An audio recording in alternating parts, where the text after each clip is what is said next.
Friends, Mulapeta పోర్ట్‌కి కొత్తగా ఈ ship వచ్చింది.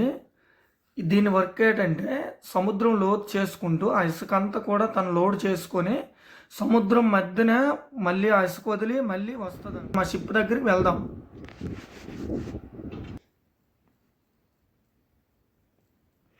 చూడండి ఫ్రెండ్స్, నేనైతే ట్రక్కులో వెళ్తున్నాను.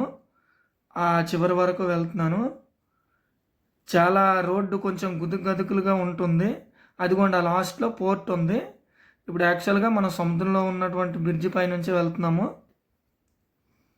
చూడండి ఫ్రెండ్స్, అది కూడా షిప్ అక్కడ ఉంది. మేము వచ్చేసరికి అది స్టార్ట్ అయిపోయి ఇసుకను అన్లోడ్ చేయడానికి వెళ్ళిపోతుంది. మీ దాని దగ్గర నుంచి చూపిద్దామని వెళ్ళాను, కానీ వెళ్ళిపోయింది.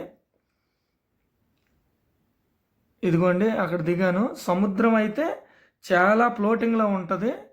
చూసుకోండి, కెరటాలు ఇవి చాలా దీనిగా ఉంటుంది. షిప్ అయితే ఇంకా దూరంగా వెళ్తుంది. పెద్ద పెద్ద క్రెయిన్స్ అక్కడ ఉన్నాయి.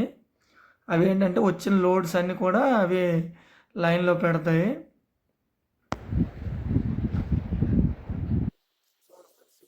దూరం అది మన సముద్ర ఒడ్డు.